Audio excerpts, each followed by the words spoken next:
So through the years, I've probably tried on 20 pairs of Hokas, and I feel like the Clifton is my favorite as of right now. This is the Clifton 9 that I did a review on when these came out like over a year ago now. But I did see they had these on their website, so I wanted to get a pair. These are the HOKA Skyflows, and I'll tell you that they're not very attractive in my opinion, but this is probably the most comfortable Hoka that I've tried on my feet. And just the overall best feeling like max cushion sneaker that Hoka has offered, in my opinion, for just the masses. And that is saying something. I mean, I've tried again quite a few of them, but the fact that they've changed up some of the formula in this midsole makes this a really, really strong contender for a nice, comfortable max cushion shoe.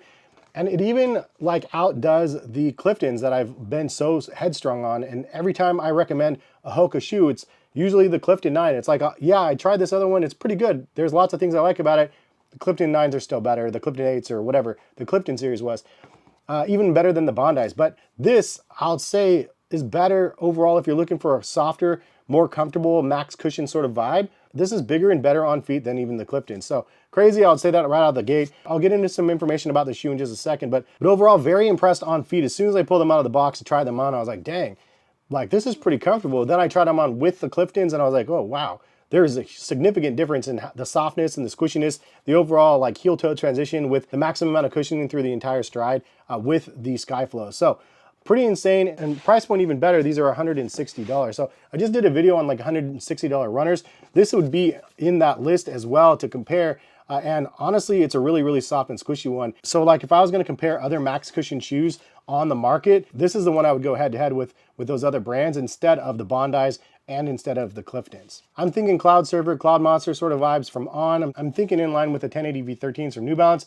Softer and squishier on feet than just a lot of this stuff on the market. So is it good? Yes, if you're looking for something soft, nice squishy feel, nice heel toe transition with a lot of padding and a lot of cushion and that soft cushion at that, I think these are pretty awesome. Overall looks, I don't really like. I think that they're kind of clunky and chunky, which of course are gonna be really chunky. Look at the size of the midsole, and it is a Hoka. It's like the one that really started the chunky midsole look. But with this one, you get a different sort of a midsole, and I'll get into that in just a second. But if you guys wanna buy a pair, link in the description. It'll take you over to like, I think Dick's Sporting Goods, who has these available for sale, $160. I got true to size. 9.5 fits me perfectly fine. Happy with my results on that. Now, they do offer regular and wide version as well. I opted to get the regular version because the wide for Hoka is just kind of unnecessary. I like the regular size because they are wide enough for me. Some information about the shoes from Hoka's website. It says the rundown everyday miles elevated, designed to elevate your daily running practice. The Skyflow combines Skyward X inspired geometry with updated foam compounds, taking everyday miles to the next level. Super critically foamed EVA offers an extra cushy, springy ride, while a supportive heel-focused active foot frame cradles the foot, and a smooth forefoot rocker profile encourages effortless strides. Constructed with a sleek upper and extra durable outsole, this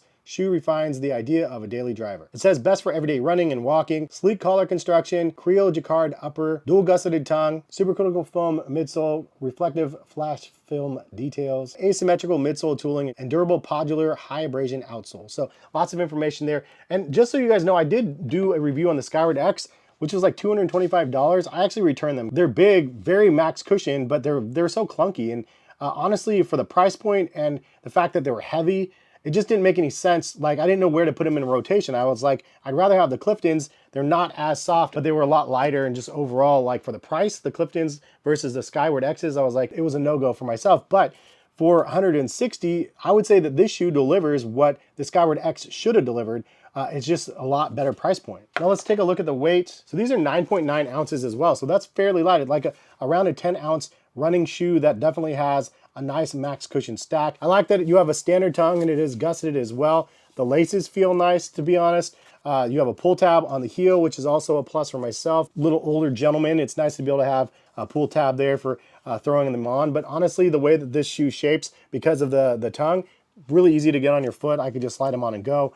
I think that overall comfort is incredibly good for what you're paying for. And I'd say that this is one of the better ones on the market for that $160 price point. Supercritical EVA foam is a plus. This is a big difference from a lot of the other Hoka runners. Like if you have the Cliftons and these next to each other, the squish factor on these versus these, like it's much, much softer on the Skyflows than on the Cliftons. The Cliftons were like the ones that I thought were really, really good, even though it didn't have like a critical EVA or anything crazy on the midsole. I do like that they're changing things up and making things a little bit more competitive with the foams that they have out there. I wish they would use the supercritical foam on the Cliftons as well in like the Clifton 10 if they ever release one. It would be nice to be able to see that. But I would say that overall this shoe is basically a Clifton 10 in my opinion, because it's literally like what I love in this shoe, just done a little bit better, but for a little bit more money. So my overall experience on feet is this is probably the best pair of Hokas that I've tried on my feet. If you're looking for max cushion, if you're looking for something springy, soft, nice pillowy landing, the midsole definitely delivers in this pair of Hokas. I'm very, very surprised and pleasantly surprised with what they actually ended up creating. Do I like the look of the shoe? Not particularly, as most of the Hoka shoes, I don't really love the overall look of, but you get past that as soon as you put them on feet and you're like, okay, comfort is definitely nice. So as with most of the chunky runners out there, it's kind of the price to pay if you want something like really comfortable. Now, comparatively from the New Balance line, I did just recently get the More V5s, and these next to the More V5s, like the More V5s are insane. Like they're crazy, crazy big, comfortable. It's like the most Fresh Foam X I've had. They're definitely insane, and I have a review of those ones coming soon.